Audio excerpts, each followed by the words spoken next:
Thank you for tuning in, and welcome back to another episode of Mr. B's Healthy Lifestyle.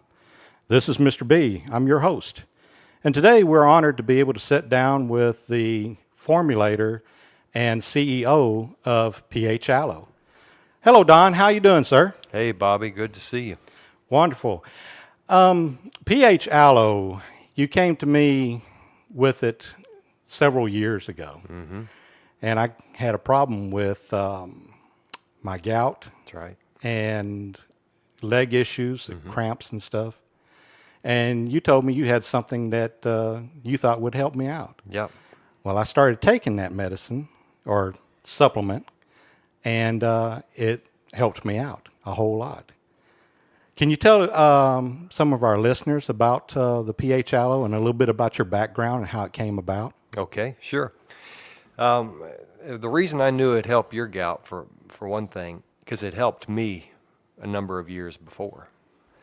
And I will say that your pH must be correct for you to be optimally healthy. I can't stress that enough.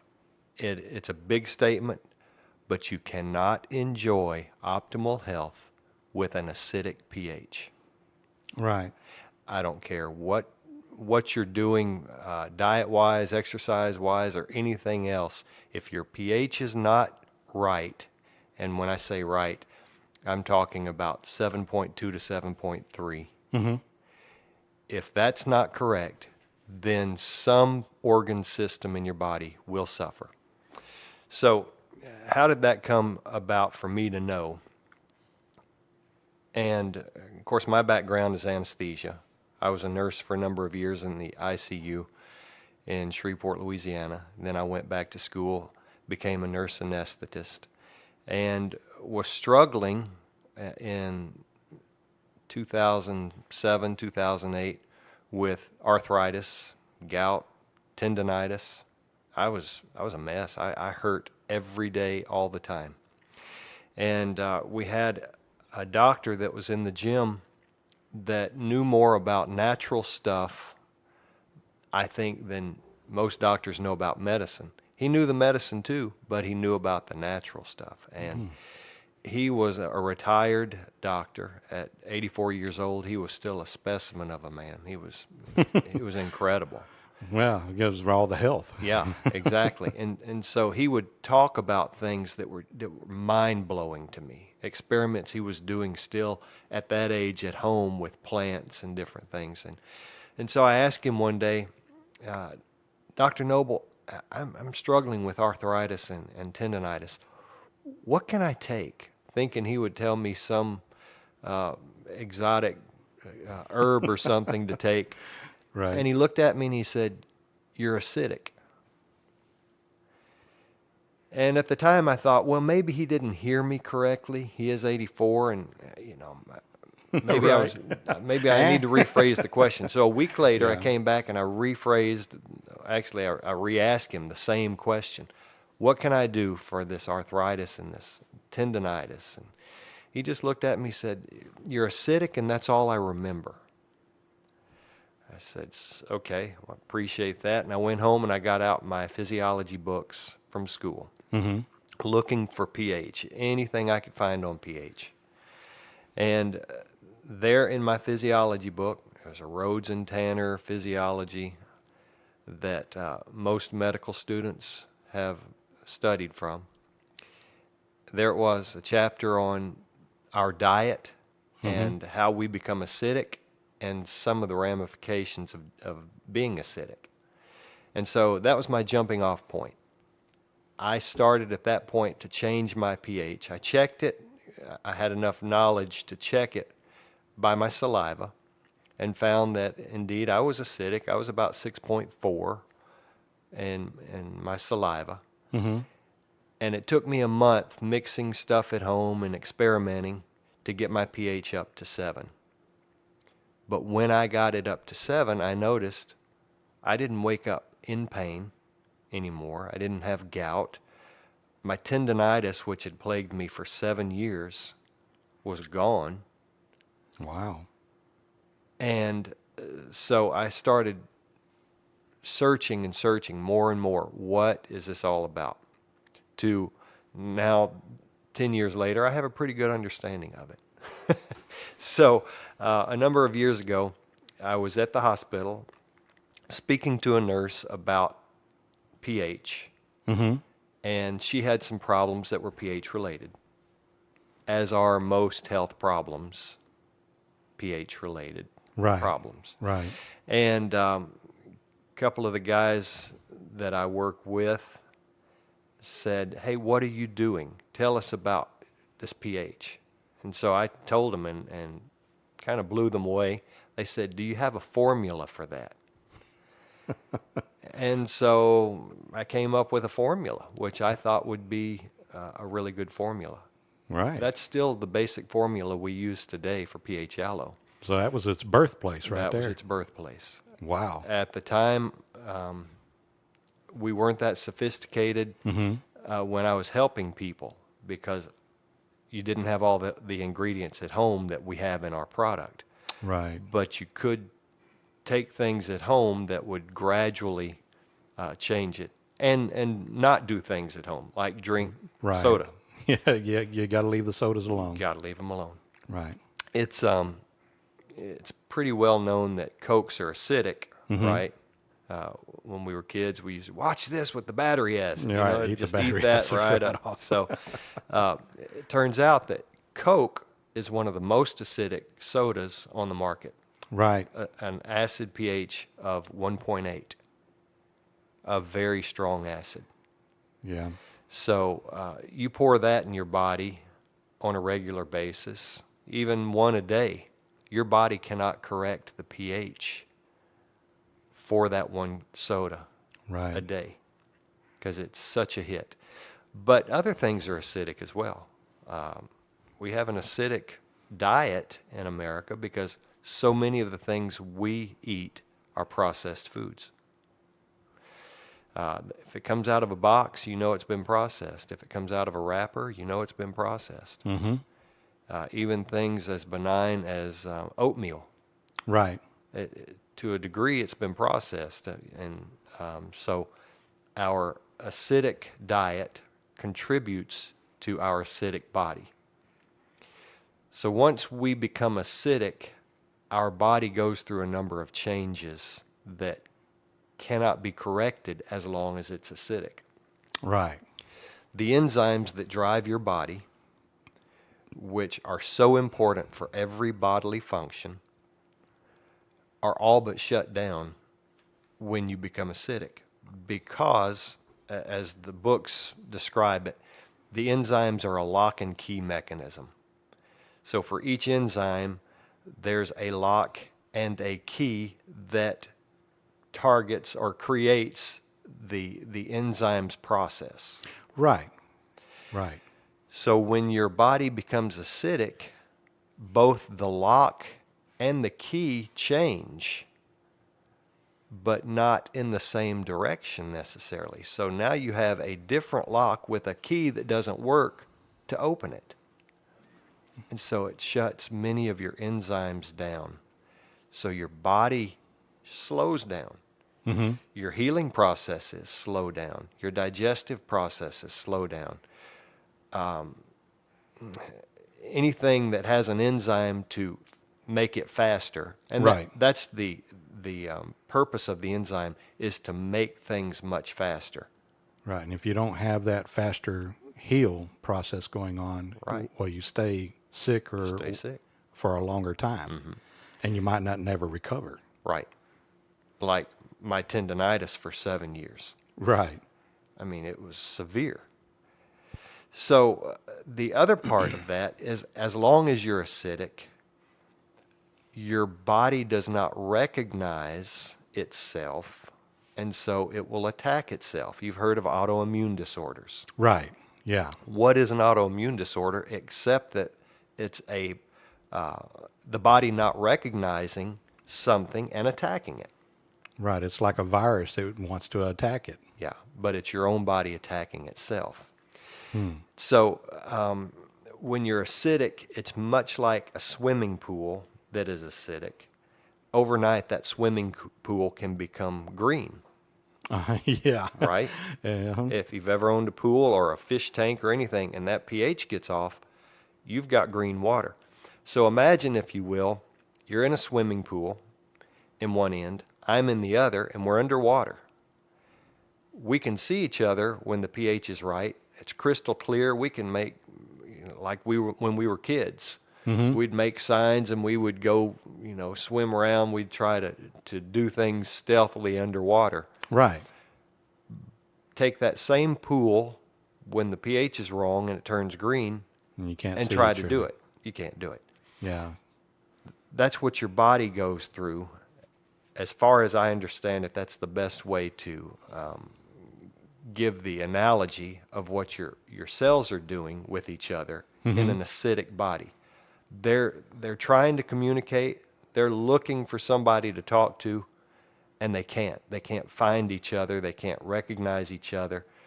So they go into attack mode in many times, or they're not doing the things they should.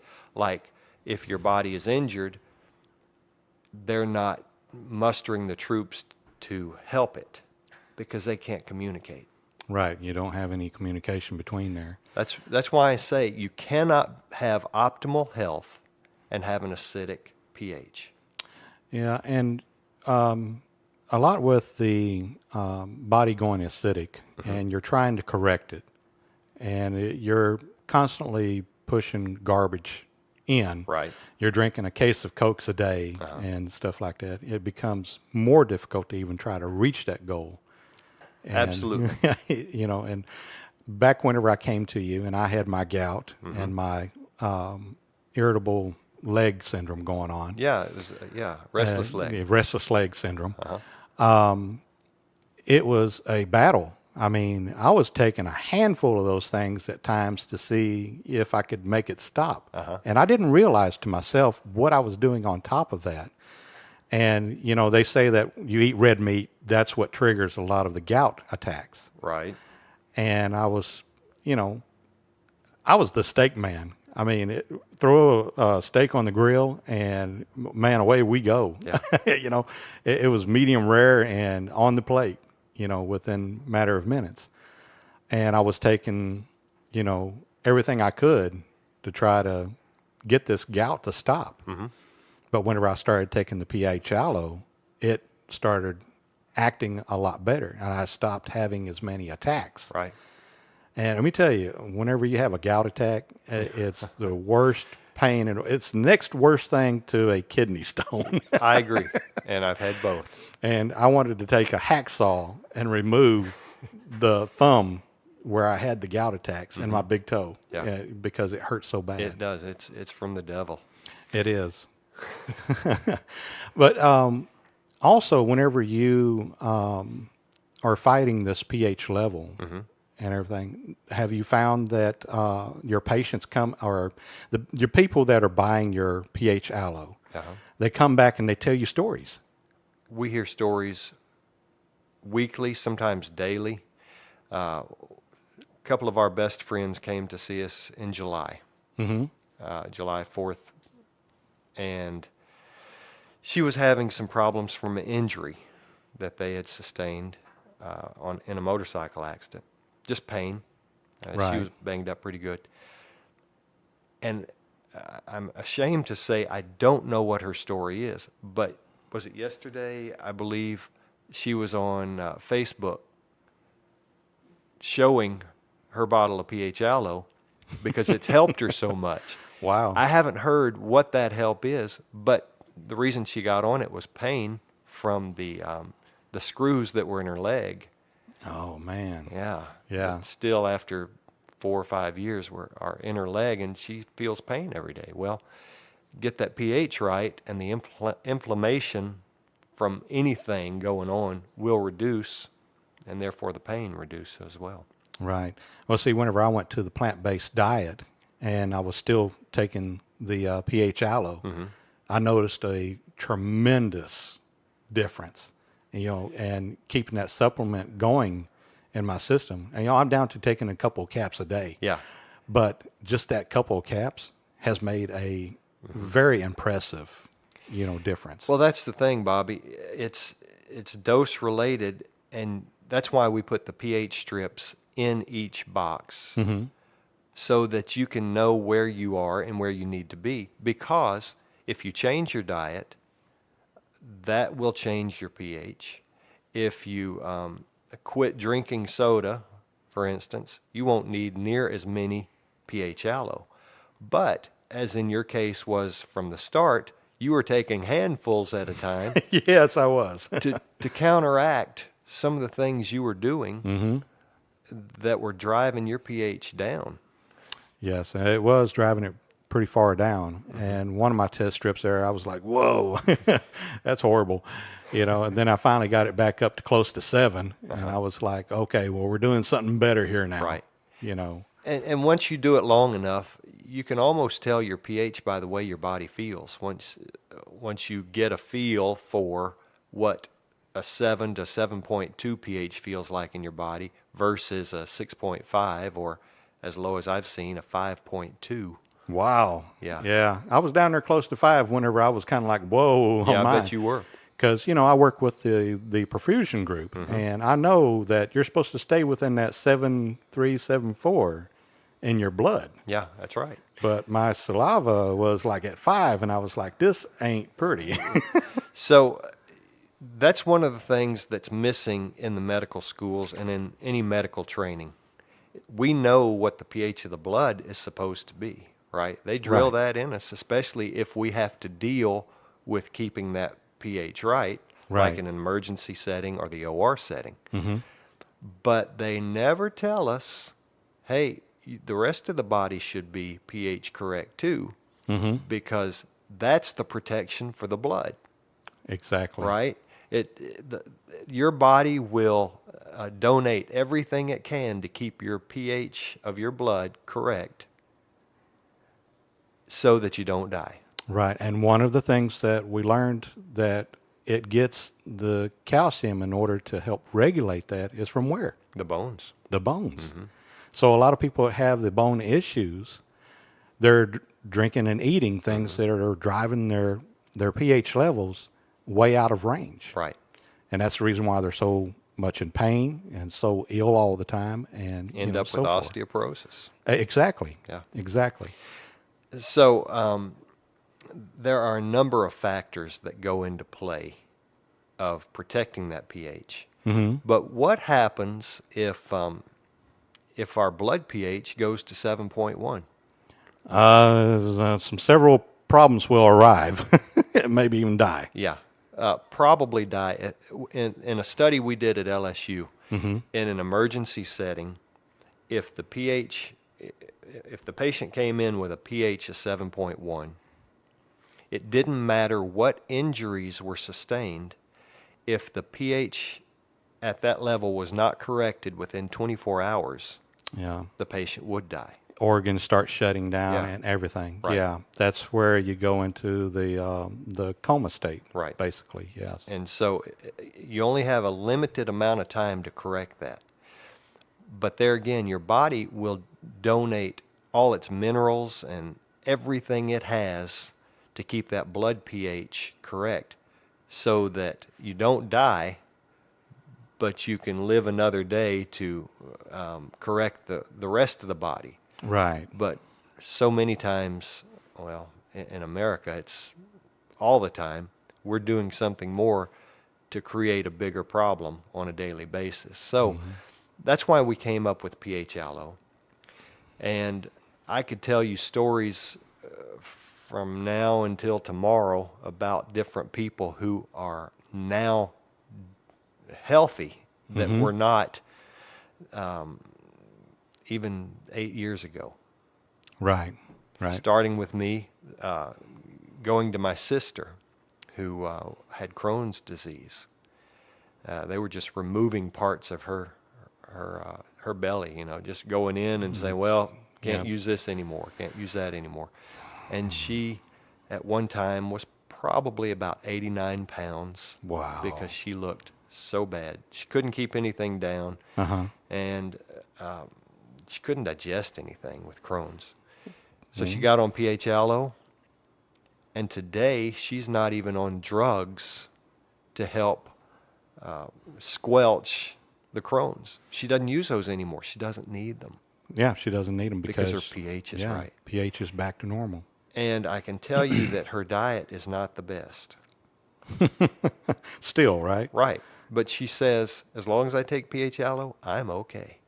Right. Well, if you're not so bad, then you can correct it. Mm-hmm. But if you're shoveling garbage down consistently, right. you live through a drive-through, mm-hmm. it's going to get you.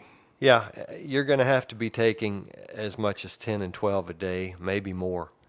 Yeah. Another big issue is digestive problems that start with acid reflux. That was one of my other things that I was having there too. Mm-hmm. And I told you about it. Yeah. And it went away. So were you taking a PPI, a proton pump inhibitor? No. Okay. No. I basically at that time I was just taking the phAlo because I wasn't on any other drugs. Okay. And I was trying Nexium and all of these other things to get it in control, but they just weren't working like they were supposed to.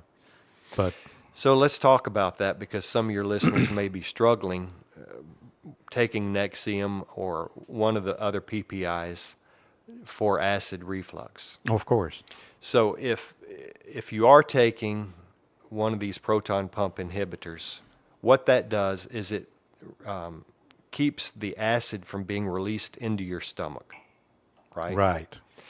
So let's walk something through. If acid is released in your stomach, where's it going to end up?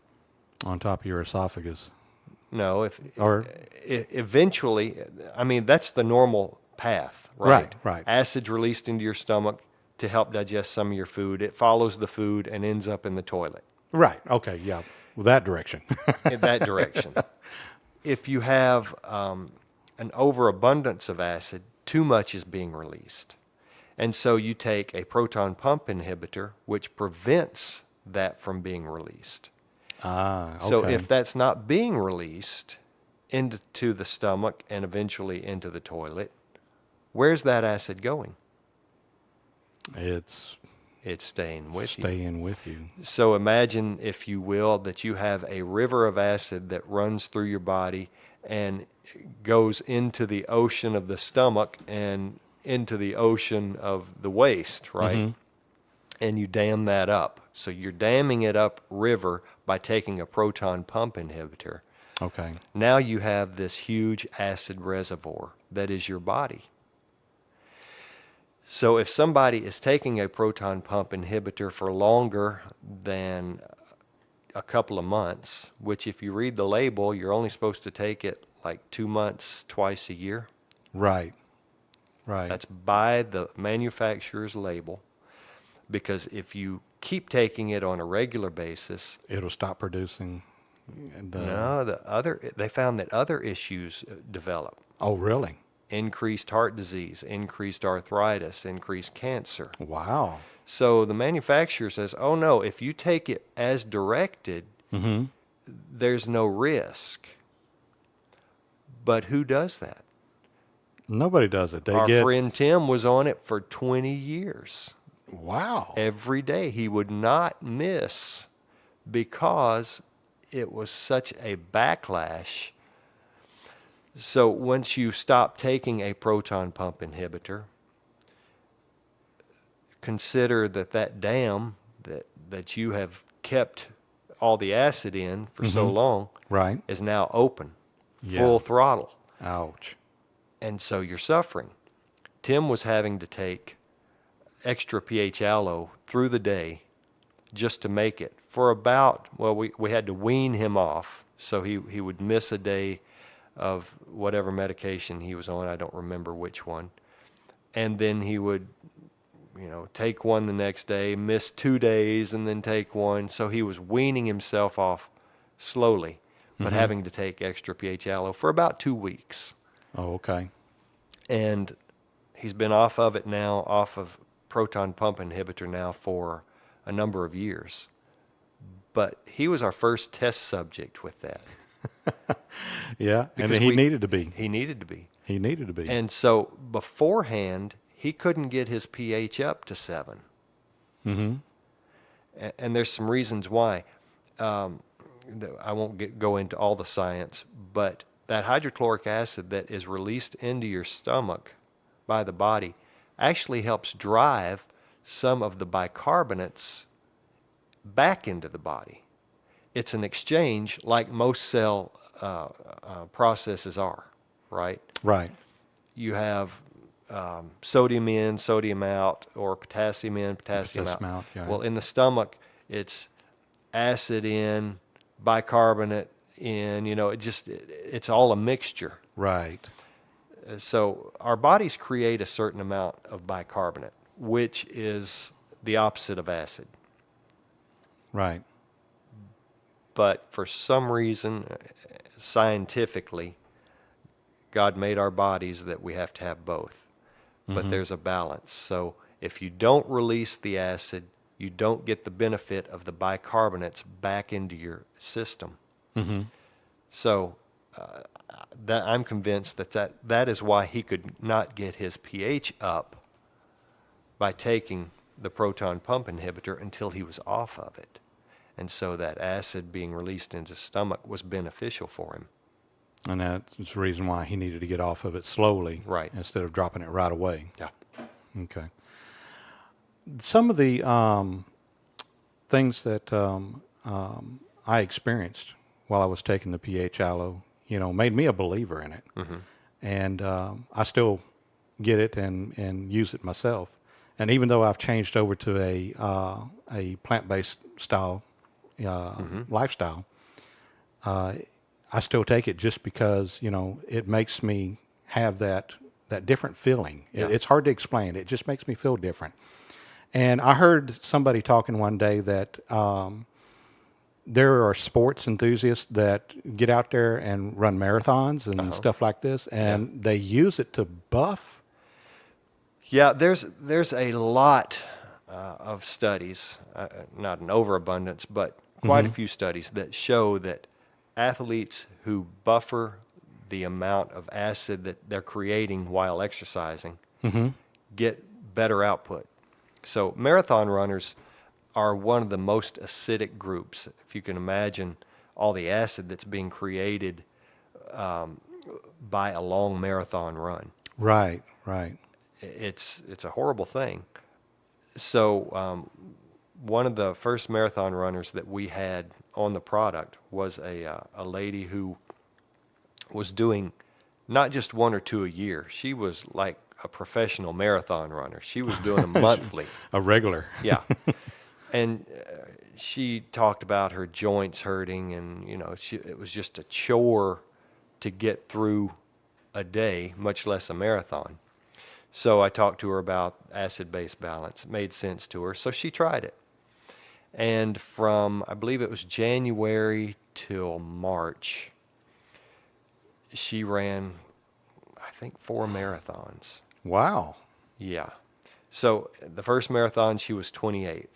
Mm-hmm. And then the next one, she was like 18th. And the next one, she was like 12th until she got to 4th place. Wow. And she's taken phAlo all this time. Uh-huh. And she's a believer. And she runs out and doesn't think about it. And come the next marathon, they were putting IVs in her because she was so bad off. Oh, man. And she called me after that when she said, I've got to have more phAlo. It's serious. And one of the things I remember that would happen when she got that acidic was she got irritable bowel syndrome symptoms. Oh, man. To where she couldn't hold anything in. It was just all running through her. Right. Because that's one of the things that happens when you get acidic is your digestive system gets messed up. Yeah, everything goes out of whack. Mm-hmm. So athletes do benefit a whole lot from buffering before they either work out or run a marathon or whatever, because moving creates a certain amount of acid. When we exercise, we create lactic acid. When we do marathons that are putting an undue strain on our body, our muscles get acidic. All that waste from the movement and from the chemical reactions that go on in the body just can't handle at that Right. level. I met an older doctor that used to run. He was training for the Olympics in the 70s, Oh, and man. he was a doctor at the time, and was training with one of the Olympic runners. Who, if I mentioned his name, we would all go, "Oh yeah, I remember him." But he said after the trainings, Mm-hmm. and they were in Arizona going through the mountains and whatever, he said, we would check our blood pH. We'd go and draw it. And he said, our blood pH would be 7.1. Whoa. He said, so I can imagine if I would have had this back then that I could have done a whole lot better. Mm-hmm. And he recognized it based on what he saw back then by checking his own blood pH after a run, which is Right. pretty incredible that an athlete can get that acidic. And I would say that may be limited more to marathon runners than anything else. Any extreme athlete may have a drop, but I think marathon runners probably have the biggest drop in pH. Yeah, because I like to call it the chemical friction, Yeah. where it basically changes over to an acidic because it's Right. already eliminated a lot of the alkaline Right. in the system Yeah, because it's it's done. burning it. Uh-huh. It's burning it. And that's when muscle failure happens, is when you become so acidic that no more oxygen can be carried in the blood.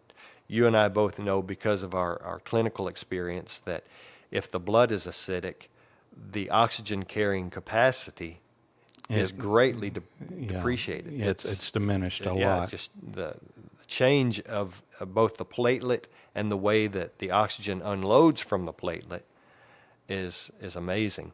And so that's what happens when you have muscle failure, is you get too acidic for that oxygen to exchange. Right, right. And now you were telling me that you have 3 health clubs, Yeah, Anytime Fitnesses. Anytime Fitnesses. Yeah. And you have them in several locations. Right. One here in Athens, and where are the other 2? One is in Canton, Texas, and the other is in Harrison, Arkansas. Harrison, Arkansas, huh? Yeah. Well, I spread guess out. you don't make too many trips there unless you have to. Well, we go about once every month. Ranges about, I guess, every 6 weeks maybe. But yeah, we get up there when we can. Oh, great. Now, do you put your phAlo in those stores? Yes, except here because we have a health food store selling it, and I don't want to compete with her. Oh, okay. So, but in my others, yes, they are available. So if they're in Athens, they can get it at which food store? Dana's Health Food Store. Dana's Health Food Store. Well, there you go. And if somebody wants to find more information out about the phAlo and everything, they can go online and find this information? Yeah, they can go to myphalo.com. Okay. Well, there we go. Well, Don, there's this also this little story that I heard that somebody had been using phAlo for hangovers. Bobby, it's the funniest thing because I didn't have a clue about what a hangover is, but we had these young ladies who were buying in bulk. They would buy like 6 bottles at a time. Oh, wow. And one of the partners asked, what are y'all doing with all this? We take it before we go out drinking, they said, because we don't have hangovers afterward. That was the first. And of course, when they said that, I said, of course, that makes such sense. But what we found since, because we've had a number of people want to put that to the test. Right. They wanted to try to get the hangover and prove us wrong. Uh-huh. And we've not had one hangover in people who would take phAlo before they went out drinking. Not one out of I don't know how many attempts to get a hangover. We even had a group of medical related people go to New Orleans together and put that to the test by waking up and starting at about 10 in the morning drinking. Wow. And out of this group of 6 or 8 people, I don't remember how many it was, there was not one hangover of the people who took phAlo. Now, Oh, of course, there was man. one guy who said, I don't want any of that. He had the hangover. He had the hangover. So, what are they taking as far as amount of pills? That's what I would like to know. Well, they are, as far as I understand, and somebody who has done it can tell you better, but I think they take 3 or 4 before and maybe 3 during. Okay. And then if they can remember to, they take it again before they lay their head down. Before they pass out. Right. So they're taking about 9 or 10 pills, Maybe. something like that. Mm-hmm. Okay. Well, that's some interesting information that we can pass on. Yeah. But it just goes to show you that if you're drinking alcohol, you need to balance your pH. Of course, definitely. I really appreciate the time that you've given us today, Don, and it's been great. Do you have anything else you'd like to tell our listeners about the phAlo?